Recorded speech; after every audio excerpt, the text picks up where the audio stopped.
সুধীমণ্ডলী, স্বাগত জানাচ্ছি সমসাময়িক বিষয় নিয়ে বৈশাখী টেলিভিশনের নিয়মিত আয়োজন ইস্পাহানী মির্জাপুর 0 আওয়ারে। এই অনুষ্ঠান একই সঙ্গে বৈশাখী টেলিভিশনের ভেরিফাইড ফেসবুক পেজ এবং ইউটিউব চ্যানেলেও প্রচারিত হচ্ছে। আপনারা জানেন যে সারা দেশে কোটা বিরোধী আন্দোলনে ছাত্র এবং চাকরি প্রত্যাশীরা আন্দোলন গড়ে তুলেছে এবং আমাদের আজকের বিষয় এই আন্দোলন নিয়েই আমরা যেটির শিরোনাম দিয়েছি কোটা বিরোধী দাবি পাল্টাচ্ছে, প্রশ্ন উঠছে। এই বিষয় নিয়ে আলোচনার জন্য স্টুডিওতে দুজন অতিথিকে আমন্ত্রণ জানিয়েছি। আমার ডানে প্রথমে রয়েছেন ৭১-এর ঘাতক দালাল নির্মূল জাতীয় কমিটির সভাপতি মুক্তিযুদ্ধ গবেষক শাহরিয়ার কবির এবং রয়েছেন এই কোটা বিরোধী আন্দোলনের একজন নেতা, বৈষম্য বিরোধী ছাত্র আন্দোলনের সমন্বয়ক নাহিদ ইসলাম। আপনাদের দুজনকে আমাদের এই অনুষ্ঠানে স্বাগত জানাচ্ছি। আমরা আলোচনা শুরু করবার আগে একটু দেখতে চাই আজ বৈশাখী টেলিভিশনে প্রচারিত প্রধান প্রধান সংবাদ শিরোনাম। সরকারি চাকরির কোটা নিয়ে জট খোলার সম্ভাবনা, হাইকোর্টের রায়ে কোটা ফিরলেও সরকার সংস্কার করতে পারবে বলেছে লিখিত আদেশে। কোটা বিরোধী শিক্ষার্থীরা আদালতে নয়, সরকারের আদেশে নয়, এখন সংসদের জরুরি অধিবেশনের দাবির বাস্তবায়ন চায়, ততদিন আন্দোলন চালাবে। একটি মহল কোটা বিরোধীদের কাজে লাগিয়ে দেশে অস্থিতিশীলতা চাইছে বলেছেন ওবায়দুল কাদের। অরাজকতা হলে ব্যবস্থা নেবে পুলিশ বলেছেন স্বরাষ্ট্রমন্ত্রী। অপকর্ম ঢাকতে নতুন ইস্যু তৈরিতে সরকার, দাবি বিএনপির। আদালতকে ব্যবহার করে কোটা বিরোধী আন্দোলন দমানোর চেষ্টা চলছে বলেও অভিযোগ। এবং দেশজুড়ে পাইপলাইনে গ্যাসের তীব্র সংকট, ঘরে বাইরে চরম দুর্ভোগ। শিল্প কারখানায় উৎপাদন অর্ধেকে নেমেছে, বাড়ছে বিদ্যুতের লোডশেডিং।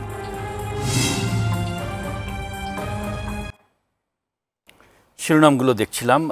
আলোচনাটি শুরু করতে আমার মনে হয় যে আজ সারাদিন যে আন্দোলনগুলো হয়েছে এবং সবশেষ যে কর্মসূচি ঘোষণা করেছে ছাত্ররা, সেই সম্পর্কে একটি প্রতিবেদন তৈরি আছে। আমরা একটু প্রতিবেদনটি দেখতে চাই। প্রতিবেদনটির সূত্র ধরে এই আলোচনাটা শুরু করব। এভাবে পুলিশের ব্যারিকেড ভেঙে বিক্ষোভ মিছিল নিয়ে শাহবাগ মোড়ে অবস্থান নেয় আন্দোলনকারী শিক্ষার্থীরা। এ সময় সরকারি চাকরিতে কোটা সংস্কারের দাবিতে স্লোগান দিতে থাকে তারা।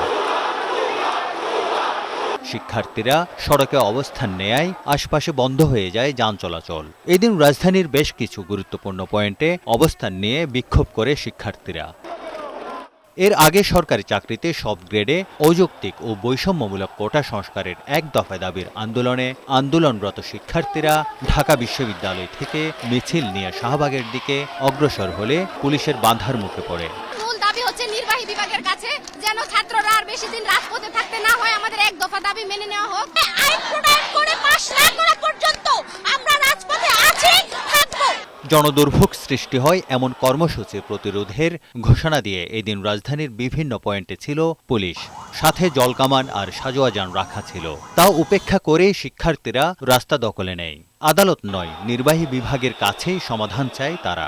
তাদের দাবি কোটা বাতিল নয়, কমিয়ে এনে যৌক্তিক পর্যায়ে নিয়ে আসা।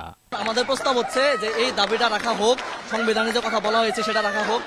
যতটুকু কোঠা সর্বনিম্ন যতটুকু বহাল রাখা যায় ততটুকু রেখে কোঠা একটা সমঝোতা করতে হবে। 5 ঘন্টা বিক্ষোভ কর্মসূচি পালন করার পর শিক্ষার্থীরা পরবর্তী কর্মসূচি ঘোষণা করে শাহবাগ ছাড়ে। আমাদের যে এক দফা দাবি 5% কোটা অনগ্রসর জনগোষ্ঠীর জন্য রেখে বাকিটা মেধাবৃত্তিভাবে নিয়োগ দিতে হবে এবং আইন পাস করতে হবে। এই এক দফা দাবি সহ সারা দেশে যে হামলা করা হয়েছে, বাধা দেওয়া হয়েছে এবং যারা বাধা দিয়েছে তাদের বিচারের দাবিতে আগামীকাল বিকাল 4টায় সারা দেশের সকল ক্যাম্পাসে বিক্ষোভ মিছিল ও সমাবেশ অনুষ্ঠিত হবে।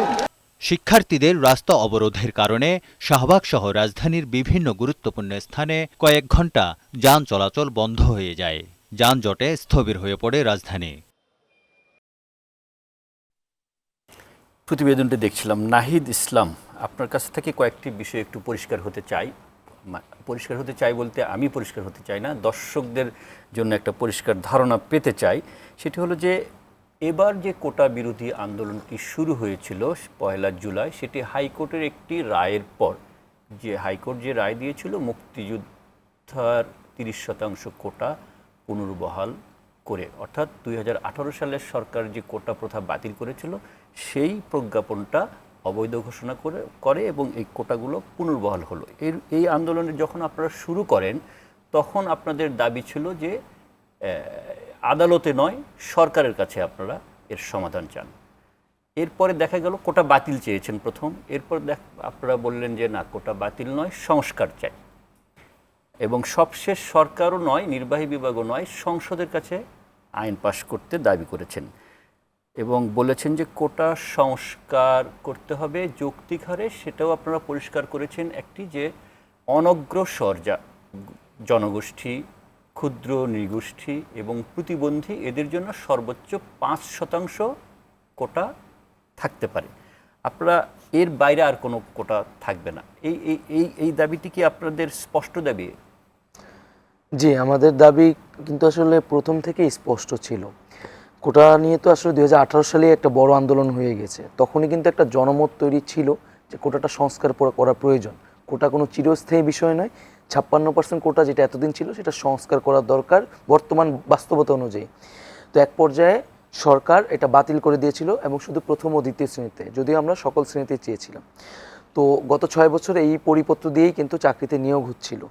হাইকোর্ট যখন এটি বাতিল করে দিল, সেই রায়ের প্রেক্ষিতে একটা বিক্ষোভ শুরু হলো, আন্দোলন শুরু হলো।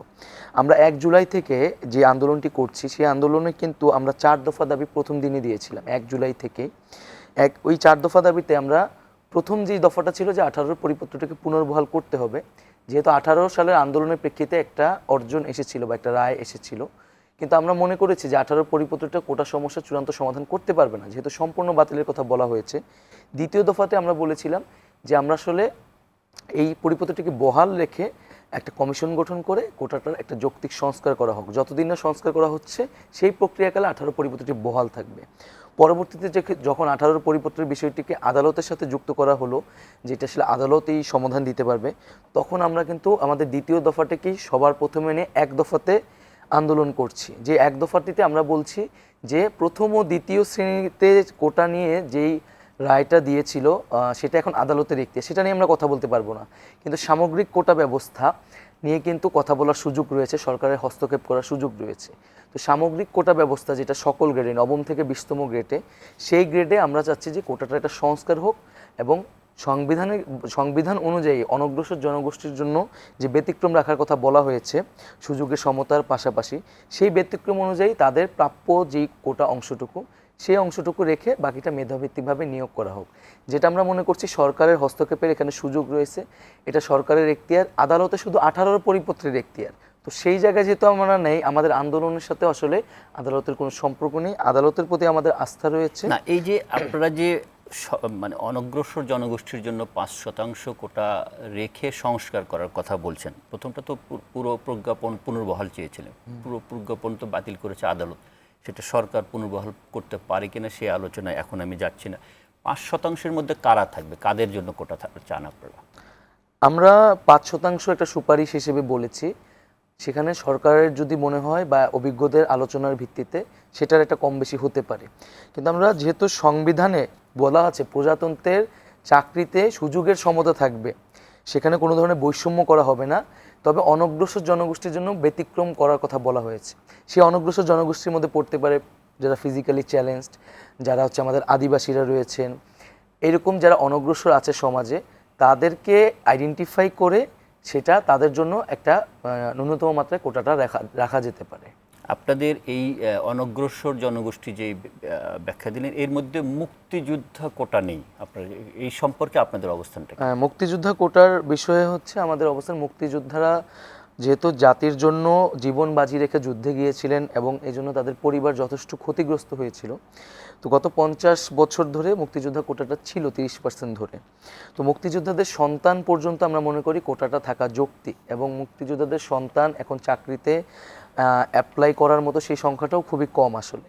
তো সেটাও খুব বেশি পার্সেন্ট হবে না, কিন্তু মুক্তিযোদ্ধাদের যে তৃতীয় প্রজন্ম পর্যন্ত, নাতি নাতনি প্রজন্ম যেটাকে এক্সটেন্ড করা হলো, আমরা মনে করছি এইটার আসলে দরকার নেই, এটা অযৌক্তিক হয়ে গেছে, এবং 30% এটা অনেক বেশি মাত্রায় একটা বৈষম্য তৈরি করছে সাধারণ যারা শিক্ষার্থী তাদের সাথে। তাই আমরা মুক্তিযোদ্ধার কোটার বিষয়ে আমরা মনে করি যে মুক্তিযোদ্ধার সন্তান পর্যন্ত কোটা থাকাটা যৌক্তিক, আর সে বিষয়ে আমাদের কোনো আপত্তি নেই। তবে নাতি বা তৃতীয় প্রজন্ম পর্যন্ত কোটাটাকে আমরা সমালোচনা করছি না। কিন্তু মুক্তিযোদ্ধা আপনারা তো এখন যে দাবি করছেন, সেখানে তো মুক্তিযোদ্ধা এখানে এই অনুষ্ঠানে এসে বলছেন যে মুক্তিযোদ্ধার সন্তান পর্যন্ত থাকতে পারে যৌক্তিক, কিন্তু আপনারা আন্দোলনের সময় যে দাবিটি করেছেন সেখানে কিন্তু এই কোটা নেই। এখনও যেটা বলছেন যে আপনারা 5%, এই 5%-এর মধ্যে তো মুক্তিযোদ্ধা কোটা আপনারা রাখেন নেই, চান না। আমরা কিন্তু মানে আমাদের বক্তব্যে লাস্ট বিভিন্ন প্রোগ্রামে আমরা কিন্তু মুক্তিযোদ্ধাদের এই বিষয়টির কথা বলেছি। 5% যেটা আমরা চাচ্ছেন বলছি তার যে মধ্যে কোটার মুক্তিযোদ্ধা চান কিনা, থাকবে কিনা? কোটার সমস্যাটা সংবিধান অনুযায়ী সুরা হওয়া দরকার।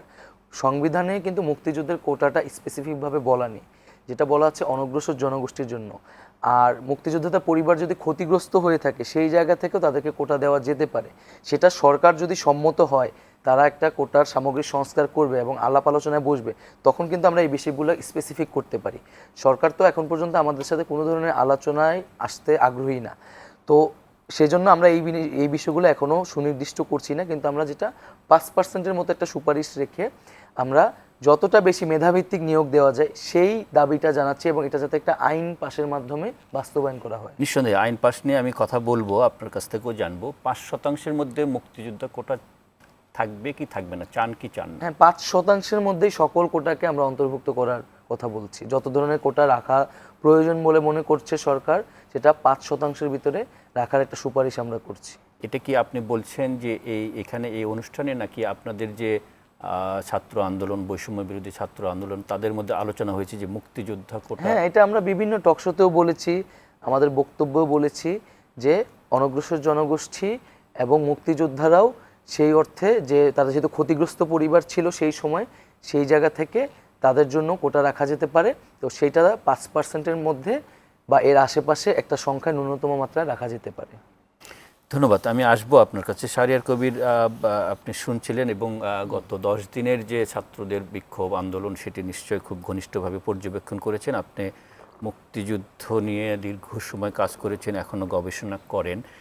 ছাত্ররা যে দাবি করছে যে কোটা প্রথম বাতিল চেয়েছিল, এখন সংস্কার চায় এবং 5% রেখে, সেখানে মুক্তিযোদ্ধা কোটাটা নিয়ে একটা অস্পষ্টতা এখনও রয়েছে। আপনার কি মনে হয় যে মুক্তিযোদ্ধা কোটা নিয়ে ছাত্রদের এই বিরোধিতা বা অথবা অস্পষ্টতা, অথবা এই স্বাধীনতার প্রায় 5 দশক পরে, 5.5 দশক পরে মুক্তিযোদ্ধা কোটা থাকবে কি থাকবে না? না, সমস্যা হচ্ছে আমরা কোন দেশে বসে কথা বলছি। দেশটা তো বাংলাদেশ, এটা পাকিস্তান না, ভারত না, বা অন্য কোনো ইউরোপ না, আমেরিকা না। বাংলাদেশে জন্ম কিভাবে হয়েছে এটা আমাদের একটু মনে রাখতে হবে। এই দেশটা স্বাধীন করবার জন্য মুক্তিযোদ্ধারা জীবনবাজি করে যুদ্ধ করেছেন, এবং একই সঙ্গে 30 লক্ষ মানুষ যুদ্ধে জীবন দিয়েছেন। এবং জীবন যারা দিয়েছেন, যাদেরকে হত্যা করা হয়েছে, গণহত্যার ভিকটিম যারা, তদন্ত করে দেখবেন 99% হচ্ছে পরিবারের একমাত্র উপার্জনক্ষম ব্যক্তিকে হত্যা করা হয়েছে। মুক্তিযোদ্ধারা যখন দেশে ফিরলেন, তারা দেখলেন যে কি তারা যা রেখে গিয়েছিলেন সমস্ত সম্পদ, তাদের যা কিছু আছে সব ধুলো মিশিয়ে দেওয়া হয়েছে, সব কিছু হারিয়েছেন। সেই বুত্ত নির্বিশেষে, সেখানে আমাদের কৃষকদের থেকে যেমন গেছিলো, উচ্চবিত্ত হিসেবে থেকে গেছিলো, আমি নিজে তো আমার বাড়িতে ফিরে এসে দেখেছি কিছুই নেই। তো এই যে বিষয়টা, যে 30 লক্ষ মানুষ জীবন দিয়েছেন, একটা মুক্তিযুদ্ধ করে দেশ স্বাধীন করেছেন, পৃথিবীর কোনো দেশ, কোনো জাতি এত মূল্য দেয়নি স্বাধীনতার জন্য। স্বাধীনতার জন্য বহু দেশ যুদ্ধ করেছে। আমাদের এশিয়াতে দেখবেন লাওস থেকে শুরু করে কম্বোডিয়া, ভিয়েতনাম, এদিকে প্যালেস্টাইনের তো লড়াই এখনও চলছে। আরও বহু দেশে মুক্তিযুদ্ধ করে, পূর্ব ইউরোপের দেশগুলো যুদ্ধ করে স্বাধীন হয়েছে দ্বিতীয় বিশ্বযুদ্ধের পর।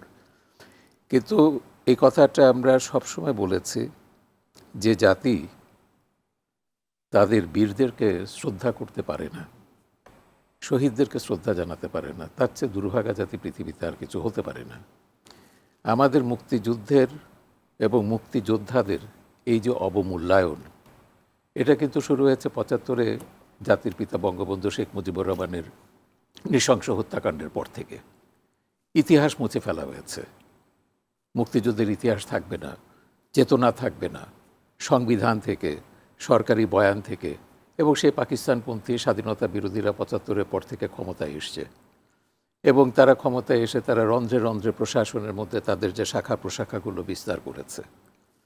এখন আমরা 92 সাল থেকে 3 দশকের উপরে এই মুক্তিযুদ্ধের চেতনা তার বাস্তবায়নের জন্য আন্দোলন করছি, যুদ্ধাপরাধীদের বিচারের জন্য আন্দোলন করছি।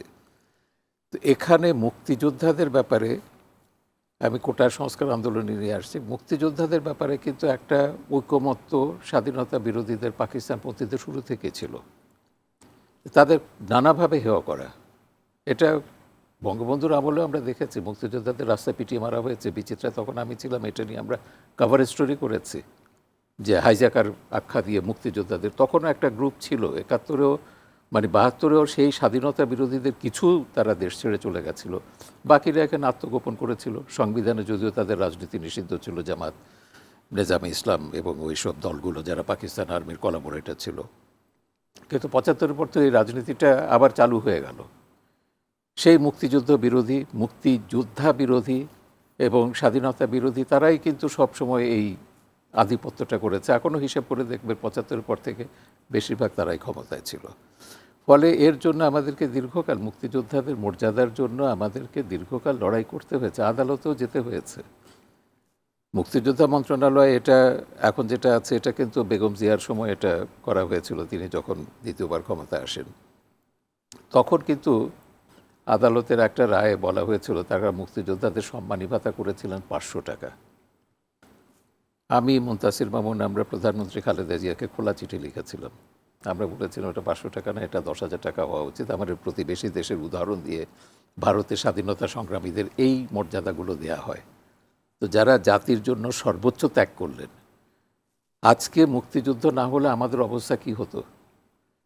47 থেকে 71 পর্যন্ত আমরা যা করেছি, পাকিস্তানিদের জুতো সাফ করেছি, জুতোর ফিতা বেঁধেছি, কেরানির উপরে তো উঠতে পারেনি। হাতে গোনা একটা দুটো বাঙালি আপনার সিএসপিতে বা সুপেরিয়ার সার্ভিসে পাশ করেছে, সরকারি চাকরিতে গেছে। কিন্তু বৈষম্য, যার বিরুদ্ধে মুক্তিযুদ্ধটা হলো, 70-এ নির্বাচন হলো, এই বৈষম্যের বিরুদ্ধেই তো, যে আমরা এই বৈষম্য চাইনি। কিন্তু এই বৈষম্যের কারণে দেশটা আমরা স্বাধীন করলাম, এবং স্বাধীন করে কি হলো, সেই মুক্তিযোদ্ধাদেরকে আমরা ছাঁটাই করে দিলাম। তো এটা আমাদের দুর্ভাগ্য যে আমাদের এই দেশটাকে আমরা ওই রকম একটা পর্যায়ে নিয়ে গেছি। কিন্তু কোটার ব্যাপারে যেটা আমার ছাত্রবন্ধু নেতা যেটা বললেন, ছাত্রনেতা, যেটা একটা যৌক্তিকতা ডেফিনেটলি, যেটা আপনি যদি 72-73 সালে দেখেন, শতকরা 80% সেখানে কোটা ছিল। কোটা কমেছে, পর্যায়ক্রমে কোটা কমেছে। 18 সালে যখন এটা আন্দোলন হলো 56% তখন ছিল। অনেক অযৌক্তিক কোটা, সেখানে খালি যে মুক্তিযোদ্ধাতে 30% তা নয়, জেলা কোটা, উপজেলা কোটা, তারপর সরকারি আমলাদের কোটা, বিশ্ববিদ্যালয়ের শিক্ষকদের কোটা, তাদের এগুলো এত রকমের কোটা, এটা সংস্কার খুবই জরুরি ছিল। এবং 18 সালে তারা কিন্তু কোটা বাতিল করবার কথা বলেনি, সংস্কারের কথা বলেছিল।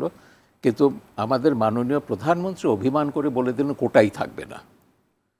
ফলে এটা একটা অভিমানের কথা, যে ছাত্ররা এত ইনসেনসিটিভ হয় কি করে, তারা কি করে এতটা অশ্রদ্ধা করতে পারে মুক্তিযোদ্ধাদের বিরুদ্ধে, এটা তখন তার একটা ক্ষোভের একটা এসেছিল। এবং তখন এ নিয়ে ন্যারেটিভগুলো দেখেছে ছাত্রদের এসে বাড়াবাড়ি দুতরফে, সরকারের তরফ থেকে হয়েছে, ছাত্রদের তরফ থেকে হয়েছে, এখনও হচ্ছে।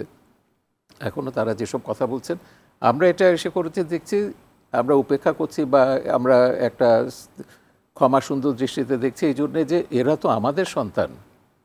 আমরা কি এদেরকে, রাষ্ট্র তাদের মধ্যে সেই বোধটা তৈরি করতে পেরেছে? দেশপ্রেমের কথা যদি বলে, চেতনার কথা যদি বলে, যার জন্য 71 হলো, বাংলাদেশ হলো, এবং এই সংবিধান লেখার সময় তো বঙ্গবন্ধু বলেছিলেন 30 লক্ষ শহীদের রক্ত দিয়ে আমরা এই সংবিধান লিখছি, এর মর্যাদা রক্ষার দায়িত্ব আগামী প্রজন্মের মানে আমাদের, নাহিদদের। তো এই যে আমরা সেই মর্যাদাটিকে রাখতে পেরেছি না, রাখতে পারিনি। এখন রাখতে পারেনি, এটা দায় তরুণরা কেন বহন করবে? সরকার কর্মসংস্থান করতে পারছে না, চাকরি দিতে পারছে না, পাশ করে বেরোচ্ছে, জনসংখ্যা বাড়ছে। কিন্তু সেইখানে মুক্তিযোদ্ধাদের এই যে 30%, এটা যদি খোঁজ করে দেখেন, তদন্ত করে দেখেন, পিএসসি থেকেও বলা হয়েছে 10%ও মুক্তিযোদ্ধারা কোটা পূরণ করতে পারেনি। 1996 সালে যখন শেখ হাসিনা প্রথম ক্ষমতা এলেন, তখন আমি মুক্তিযোদ্ধা সংসদে ছিলাম, ওই যে মুক্তি বার্তা যেটা, সেটা সম্পাদনা করতাম। সেই সময় মুক্তিযোদ্ধাদের সন্তানরা চাকরির জন্য আসতেন। কোন চাকরি? পিয়নের চাকরি, দারোয়ানের চাকরি, বড়জোর কেরানির চাকরি। এর ওপরে পড়াবার তাদের সাধ্য ছিল না, ক্ষমতা ছিল না।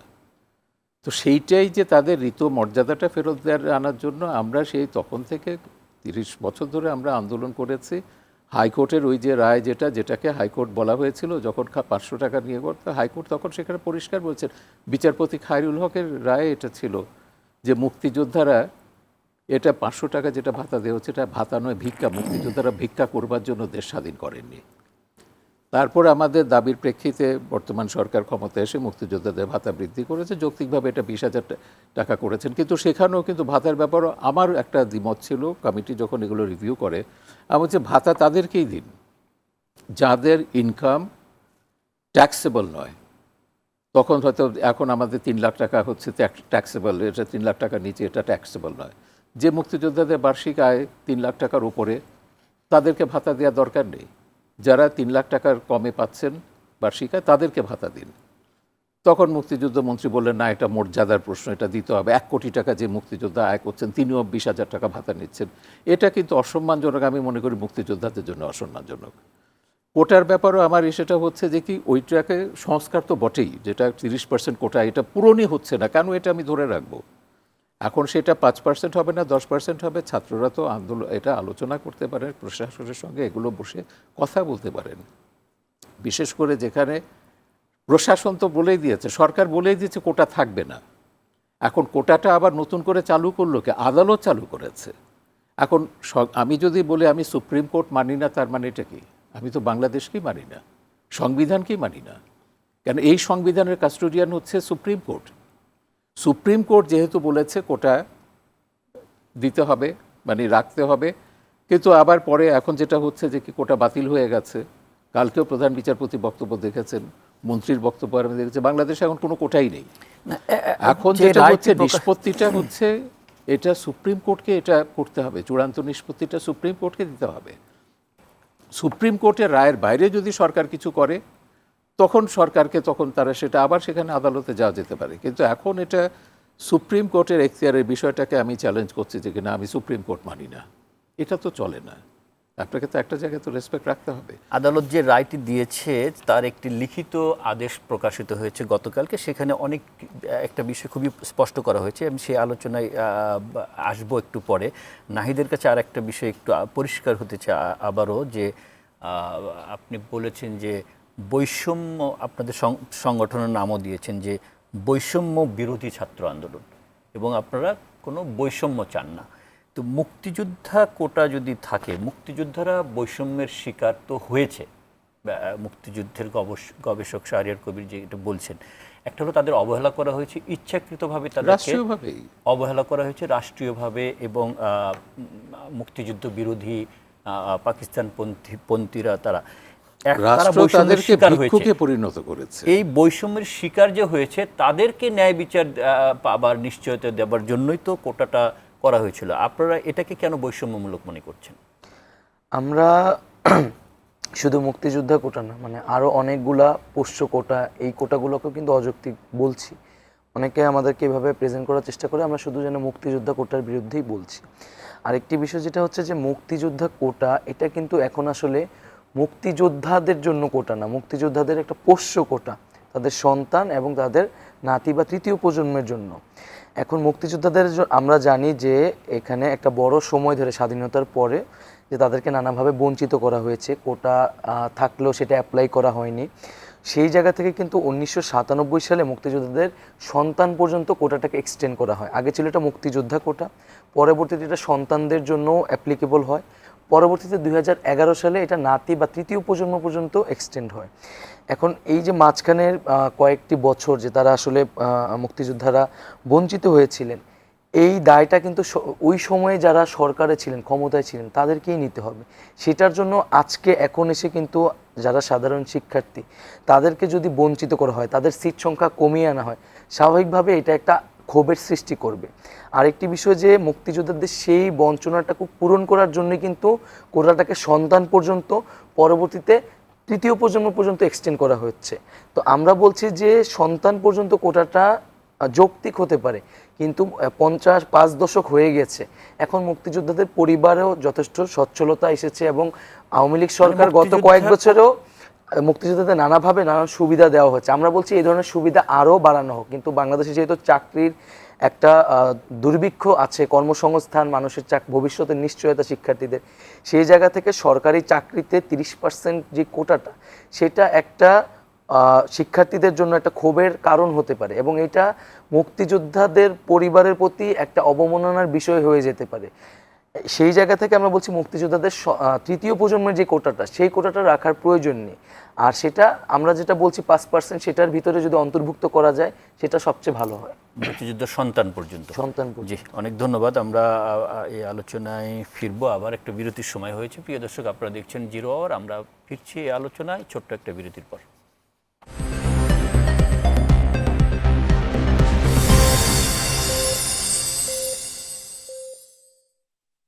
আরেকবার স্বাগত জিরো আওয়ারে। আমরা আলোচনায় ফিরছি। আলোচনা করছিলাম কোটা বিরোধীরা দাবি পাল্টাচ্ছে, উঠছে প্রশ্ন। নাহিদ, আপনার কাছে আবারও এই প্রশ্নটাই আসছে যে প্রথম আপনারা বলেছিলেন যে আদালত নয়, আপনারা সরকারের কাছে সমাধান চান, এবং গতকালকে আপনারা সবশেষ যে কর্মসূচি ঘোষণা করেছেন, এবং আপনার পাশে আপনার যে সহকর্মী ছিল, সম্ভবত নাম সার্জেস এরকম কি আছেন, সার্জেস আলম, তাকে বলতে শুনেছি কর্মসূচি ঘোষণা করেছে যে আইনসভায়, সংসদে আইন পাশ করতে হবে যাতে এটার চিরস্থায়ী সমাধান হয়। সংসদে আইন পাশ করলেই কি এটা স্থায়ী সমাধান হবে মনে করেন? কারণ সংসদে, শাহরিয়ার কবির একটু আগে বলছিলেন যে সংবিধান এবং আইনের তো গার্ডিয়ান হলো সুপ্রিম কোর্ট। আমরা অতীতে দেখেছি অনেক আইন সংসদে পাশ করবার পরেও সেটা আদালতে এসে বাতিল হয়েছে, সংশোধন হয়েছে। আপনার নিশ্চয় মনে থাকবার কথা যে এই সংবিধানে আমাদের বঙ্গবন্ধুকে, জাতির পিতা বঙ্গবন্ধুকে হত্যার বিচার বন্ধ করে ইনডেমনিটি অর্ডিন্যান্স ছিল, সেটাও কিন্তু আদালত বাতিল করেছে। আপনারা এখন যে দাবি করছেন সংসদে আইন পাশ করলেই স্থায়ী সমাধান হবে, কোটা নিয়ে সংসদে একটা আইন পাশ করলো, এটা আদালতে চ্যালেঞ্জ হতে পারে না? আবার আদালত তো বাতিল করতে পারে। অবশ্যই বাতিল হতে পারে। আমরা সংসদে আইনের কথাটা বলছি এই কারণে যে একটা যথাযথ একটা বিধি মেনে যাতে এই জিনিসটা করা হয়, আইন অনুযায়ী যাতে করা হয়। কারণ আমরা অনেক বিশেষজ্ঞের সাথেও আলোচনা করেছি, ওনারাও বলেছেন 18 সালে যে পরিপত্রটি করা হয়েছিল তাতে টেকনিক্যাল অনেকগুলো সমস্যা রয়েছে, নীতিগত জায়গার বাইরে টেকনিক্যাল সমস্যাগুলোও রয়েছে। কোটার কিছু আইন আছে, সেই আইন এবং বিধিমালাগুলোও পরিবর্তন না করে 18 পরিপত্রটি করে ফেলা হয়েছিল। সেজন্য আমরা বলছি এটা যাতে যথাযথ আইন মেনে সংসদে বিল উত্থাপনের মাধ্যমে এই জিনিসটা একটা সুরাহা করা হয় এবং এটা যাতে সংবিধান পরিপন্থী না হয়, সে কারণে সংবিধান সম্মতভাবেই যাতে এটা সংস্কার করা হয়। একটা বিষয় হচ্ছে যে কোটার যে বিষয়টা, এটা কিন্তু সরকারি নীতির বিষয়। এর আগেও বিভিন্ন সময় কোটা যখন পরিবর্তিত হয়েছে, মুক্তিযোদ্ধাদের সন্তান কোটা, তৃতীয় প্রজন্ম বন্ধু কোটা, এটা কিন্তু সরকার সিদ্ধান্ত নিয়ে এটা পরিবর্তন করেছে। এবং 2018 সালে আন্দোলনের আগেই কিন্তু জানুয়ারি মাসে কোর্টে একটা রিট করা হয়েছিল কোটার সংস্কারের জন্য। কোর্ট সেটি নেয়নি। আদালত বলেছিলেন যে এটা সরকারের নীতির বিষয়, আদালত এখানে হস্তক্ষেপ করবে না। এবং আজকেও কিন্তু কোর্টের যে আংশিক রায়টা বের হয়েছে সেখানেও আদালত এটা বলেছেন। তো সরকারের কাছে এই জন্যই আমরা প্রথম থেকেই দাবি জানিয়েছি যে এটা সরকারের হস্তক্ষেপের বিষয়। আদালতে যেই জিনিসটা বিবেচনাধীন সেটা হচ্ছে 18 সালের পরিপত্র, যেটা কেবল প্রথম ও দ্বিতীয় শ্রেণীতে আছে এবং যেখানে হয় কোটা বাতিল হবে, নয় 56% কোটা আবার ফিরে আসবে। আমরা কিন্তু এই দুইটা জায়গায় কোনোটাই এখন চাচ্ছি না। আমরা চাচ্ছি নবম থেকে 20তম গ্রেড সকল গ্রেডেই কোটার একটা সংস্কার হবে, যেখানে কিন্তু আদালত কিন্তু এমন কোনো বক্তব্য এখনও দেননি যে কোটা নিয়ে কোনো ধরনের কথাই বলা যাবে না, পুরোটাই সাবজুডিস হবে। 18 সালের পরিপত্র নিয়ে কথা বলাটা সাবজুডিস হবে, কিন্তু সার্বিক কোটা ব্যবস্থা নিয়ে কথা বলার সুযোগ রয়েছে, দাবি জানানোর সুযোগ রয়েছে, সরকারেরও এখানে হস্তক্ষেপের সুযোগ রয়েছে। আমরা সেই জায়গা থেকে কিন্তু আমাদের আন্দোলনটি চালিয়ে যাচ্ছি। জি, ধন্যবাদ জনাব শাহরিয়ার কবির। যে হাইকোর্ট যে রায় দিয়েছিল তার একটা, আমি বলেছি, লিখিত রূপ প্রকাশিত হয়েছে, আংশিক যদিও, সেখানে একটা স্পষ্ট জিনিস বলা হয়েছে যে পরিপত্র অনুযায়ী কোটা থাকবে, মুক্তিযোদ্ধা কোটা, জেলা কোটা এবং ইত্যাদি যে সব কোটাগুলো রয়েছে কোটা থাকবে, কিন্তু বলা হয়েছে this judgement will not create any bar upon the respondents, সরকার if they change, reduce or increase the ratio or percentage of the quotas relating to the aforesaid criteria and when necessary, প্রয়োজন হলে পরে সরকার এই কোটার ব্যবস্থাটা পরিবর্তন কমানো ইত্যাদি করতে পারবে। অর্থাৎ আদালত রায় দিলেও বিষয়টা সরকারের এখতিয়ারে দিয়েছে, কোটা সংস্কার করার এখতিয়ারটা সরকারকে দিয়েছে।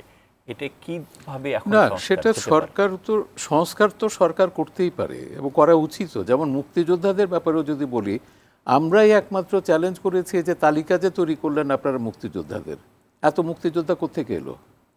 এর মধ্যে ভুয়া মুক্তিযোদ্ধাও ঢোকেনি। বিএনপি জামাত যখন ক্ষমতায় ছিল তারা জামাতিদের নাম মুক্তিযোদ্ধাদের তালিকায় ঢোকায়নি, বা এই সরকারের আমলেও অনেক ভুয়া মুক্তিযোদ্ধা কি ঢোকেনি যারা আদালতে চ্যালেঞ্জ করে যাদেরকে তালিকা থেকে বাদ দেওয়া হয়েছে? সেটাও তো সংস্কার করা দরকার। তো এই জন্যে যেটা হচ্ছে, আমরা সবসময় বলেছি, 18 সালে আমরা বলেছি, মাননীয় প্রধানমন্ত্রী অভিমান করে যাই বলুন যে কোটা থাকবে না, এটা কোনো কাজের কথা নয়। এটা হচ্ছে একেবারে অভিমানের কথা। পৃথিবীর সমস্ত সভ্য দেশে কোটা আছে, পশ্চাৎপদ জনগোষ্ঠীর জন্য, প্রান্তিক জনগোষ্ঠীর জন্য, বৈষম্য যেখানে হচ্ছে বৈষম্য দূর করবার জন্য। আমেরিকাতে আছে, ইউরোপে আছে, আমাদের পাশের ভারতে দেখেন কতগুলো কোটা আছে।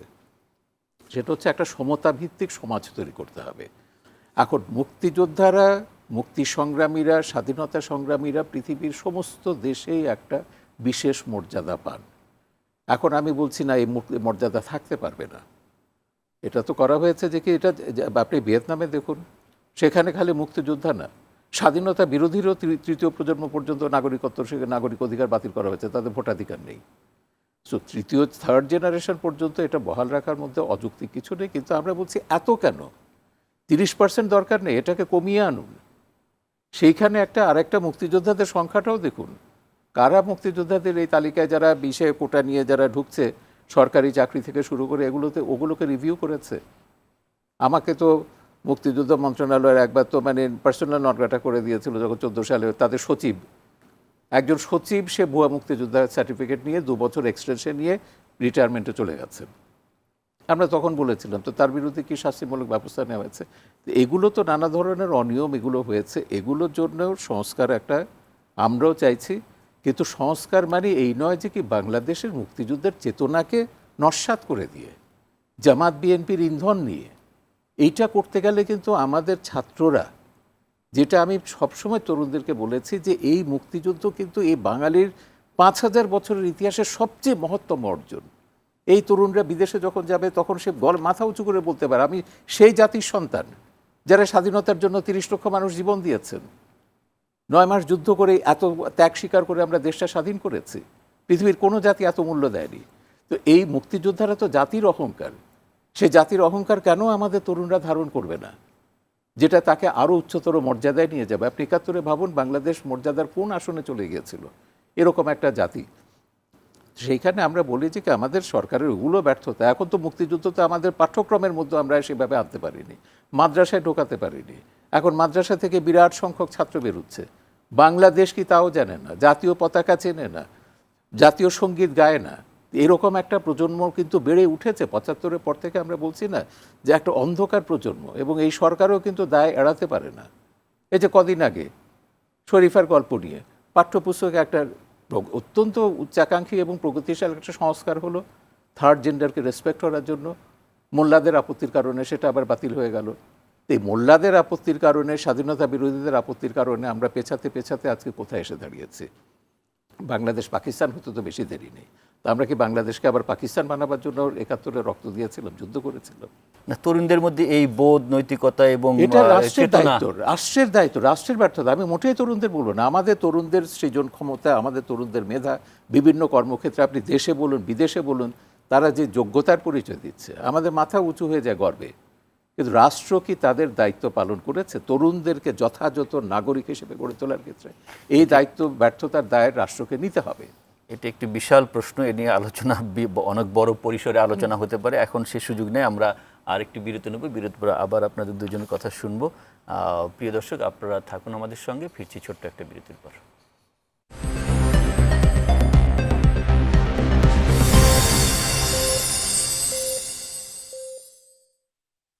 বিরতির সময় আমাদের সঙ্গে থাকবার জন্য ধন্যবাদ। আমরা আলোচনার একেবারে শেষ পর্বে চলে এসেছি। নাহিদ ইসলাম, আপনার কাছে জানতে চাই দুটো বিষয় ছোট ছোট করে যদি বলেন। একটি হলো যে আপনারা সংস্কার চান, সেটি কিভাবে চান, এবং আপনাদের এই বক্তব্যটা যখন সরকার সংস্কারের পদক্ষেপগুলো নেবে তখন কিভাবে সেটা সমন্বয় হবে, এক। দ্বিতীয়ত হলো যে শাহরিয়ার কবির যেটি বলছিলেন যে আমাদের তরুণ প্রজন্মের মধ্যে বাংলাদেশের অর্জন, মুক্তিযুদ্ধের চেতনা, স্বাধীনতার মূল্যবোধ এসবগুলোর ঘাটতি দেখেন তিনি। আমরা 2018 সালের কোটা আন্দোলনের সময় দেখেছি যে মুক্তিযুদ্ধের কোটাকে ব্যঙ্গ করতে গিয়ে আন্দোলনকারী ছাত্ররা অনেকেই বুকে পিঠে আমি রাজাকার বলে লিখে মানে বিক্ষোভ করেছে। এটি মুক্তিযুদ্ধের কোটা বাতিল এক জিনিস, বাতিল চাওয়া এক জিনিস, আর ব্যঙ্গ করা আর এক জিনিস। এবারের আন্দোলনেও কি এরকম কোনো আশঙ্কা দেখেন কিনা? কারণ আপনারা তো একটি রায়ের পর মানে খুব তাৎক্ষণিকভাবে একটা আন্দোলন গড়ে উঠেছে, সেটার নেতৃত্ব দিচ্ছেন, কিন্তু সাংগঠনিক কোনো রূপ নেই, খুব সংগঠিত না।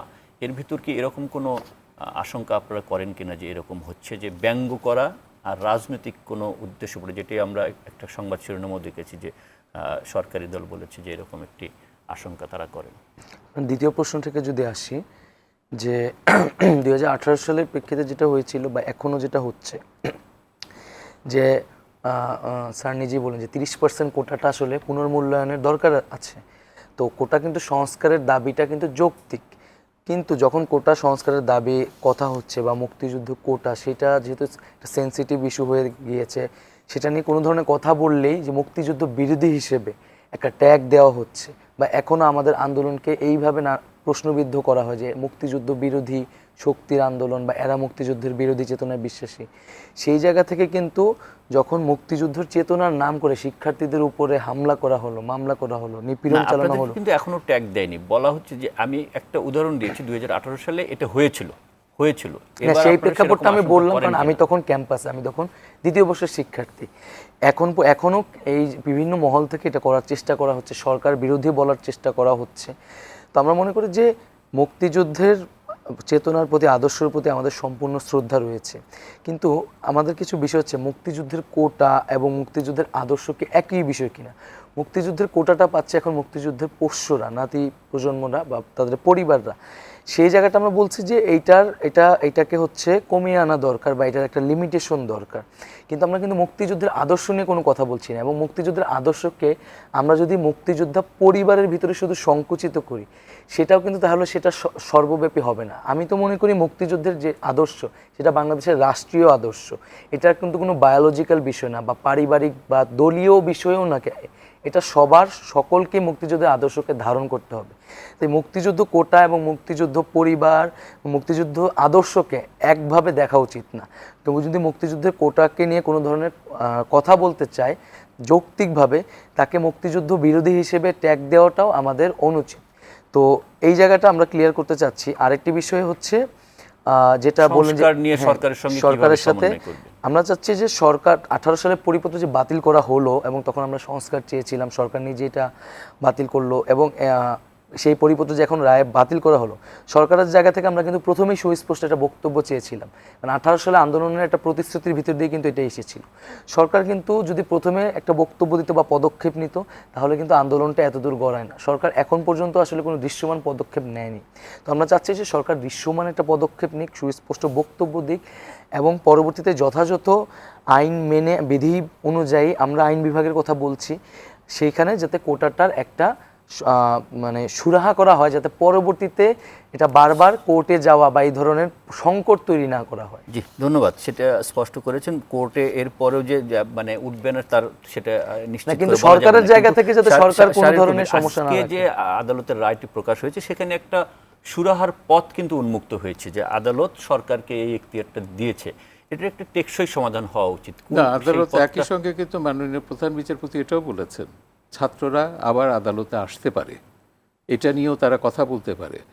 প্রধান বিচারপতি উচ্চতর আদালতের দরজা আন্দোলনকারীদের জন্য উন্মুক্ত করে দিয়েছেন। সংসদের একটা সমস্যা হচ্ছে, আপনিও যেটা বললেন, এই সংসদই কিন্তু আমাদের মুক্তিযুদ্ধের চেতনার সংবিধানটাকে হত্যা করেছে। এই সংসদে ইন্ডেমনিটি আইন পাশ করেছে, এই সংসদ রাষ্ট্রধর্ম ইসলাম করেছে, যা কিছু সব কিছু আমাদের মুক্তিযুদ্ধের চেতনার বিরুদ্ধে। সুতরাং আদালতের সেটার জন্য আমাদের কোথায় সংসদ যখন এই ভুলগুলো করে, তখন আমাদের যাওয়ার একমাত্র জায়গা হচ্ছে উচ্চতর আদালত, সর্বোচ্চ আদালত।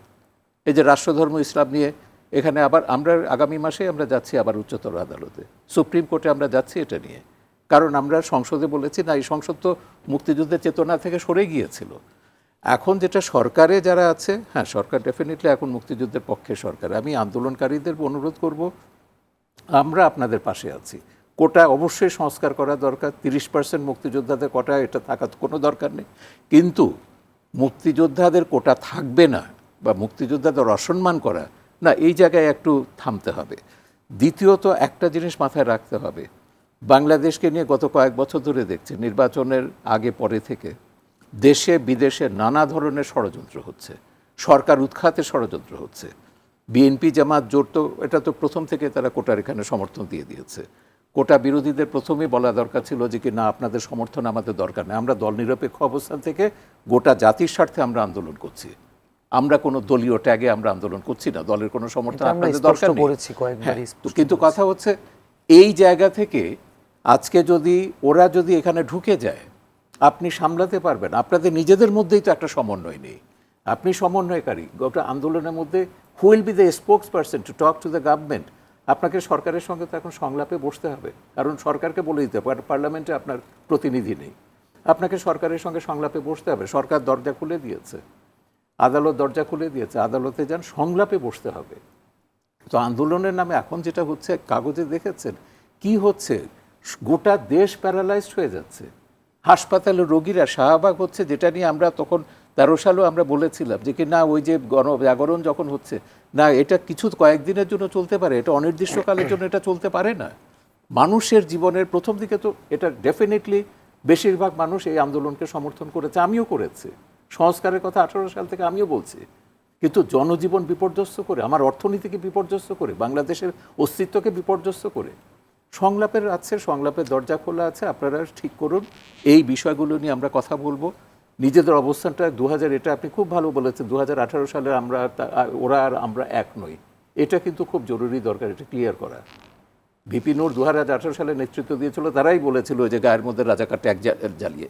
এখন মানুষের মধ্যে কিন্তু ওই বিভ্রান্তিটা হয়েছে, এটা থ্যাঙ্কস গড যে আপনারা এটা ক্লিয়ার করেছেন। আমরা মুক্তিযোদ্ধাদের প্রতি আমাদের কোনো অসম্মান বা মুক্তিযুদ্ধের প্রতি আমাদের কোনো অসম্মান নেই। এই অবস্থান থেকে আমি মনে করি আপনারা সরকারের সঙ্গে সংলাপে বসুন। আমাদের নাগরিক সমাজ, আমি নাগরিক সমাজের হয়ে কথা বলছি, সরকারের হয়ে না, আমাদের পূর্ণ সমর্থন আপনারা পাবেন। কিন্তু জনজীবন বিপর্যস্ত, সরকারের পক্ষ থেকে এখন পর্যন্ত কোনো ধরনের আহ্বান, আমাদের সরকার তো এটা বলেই দিয়েছে। আজকে আমি তথ্য প্রতিমন্ত্রীর বক্তব্য দেখলাম যে কোটা তো নেই, এখন আর আন্দোলন কিসের জন্য হচ্ছে? হাইকোর্টের রায়ের পরে এখন সুপ্রিম কোর্ট কি রায় দেবে জানি না, চূড়ান্ত ইস্যুতে যেটা হচ্ছে যে কি, যেটা আপিলের ডিভিশনে তারা যেতে পারেন, এখন চূড়ান্ত ইস্যুর জন্য ফুল বেঞ্চে এটা শুনানি একটা হতে পারে, কিন্তু তারপরেও নতুন করে আপনি যেটা বললেন যে কি এই দুই ক্যাটাগরির বাইরে অন্য তো আদালত বলেনি, আপনি সেখানে একটা পার্টি হয়ে যাচ্ছেন না কেন? আমরা আপনাকে সহযোগিতা করব যে let the supreme court decide. আদালতের বিষয় ছিল না কোনটা, কোটা নিয়ে, কোটা এটা তো আদালতের বিষয় হয়ে গেছে, সরকার করেছে, আদালতেই সেটা চ্যালেঞ্জ হয়েছে, সেটা 18 সালের পরিপত্র, কিন্তু যে তৃতীয় চতুর্থ সহ সরকার করেছিল বাতিল।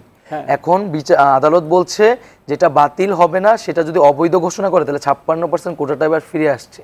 তাহলে এখানে দুইটা অবস্থান, হয় 56% থাকবে নয় কোটা বাতিল থাকবে। আমরা কিন্তু দুইটা অবস্থানে কোনোটাকে সমর্থন করছি না, আমরা চাচ্ছি এর মাঝামাঝিও একটা অবস্থান, যেটা সরকার এটা করতে পারে, এটা কিন্তু আদালত কোনো বাধা নেই।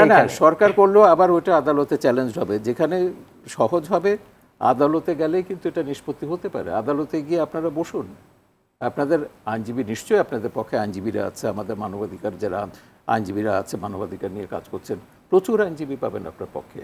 আমরা আদালতে যাই না কেন? আদালতের ব্যাখ্যাটা নিয়ে সরকারকে বলে আদালতের নির্দেশ তোমাকে মানতে হবে। আদালত সেনসিটিভ, আদালতে আজকে প্রধান বিচারপতির বক্তব্যগুলো অত্যন্ত সেনসিটিভ মনে হয়েছে আন্দোলনের ব্যাপারে। সরকার যদি উদ্যোগী হয় তাহলে কিন্তু এই জটিলতাগুলো তৈরি হবে। সরকার উদ্যোগী হলে ওই যে মুক্তিযোদ্ধাদের সন্তানদের কমান্ড বা এরা যারা আছে তারা আবার আদালতে যাবে, আবার সেই জটিলতা হবে। সেজন্য আলোচনাটা খুবই জরুরি। সেজন্য তো সংস্কার যদি 18 সালে করা হতো তাহলে কিন্তু এই জটিলতা 18 সালে না, এখন এই জন্য আলোচনাটা খুবই জরুরি। শাহরিয়ার কবির খুবই যৌক্তিক এবং কথা বলেছেন যে এটা আলোচনার মাধ্যমেই সমাধানটা করতে হবে, সেই আলোচনার দ্বারটা সরকারের সঙ্গে, এবং এটা যাতে আবার কোর্টে যে কোনো সময় আসতে পারে, যে কেউ আসতে পারে, আবার যাতে না আসে সেই। কিন্তু আমি যদি শুভঙ্করের ফাঁকি রেখে দেই, আমি যদি সেই বীজ রেখে দেই, তাহলে এটা বারবার যাবে।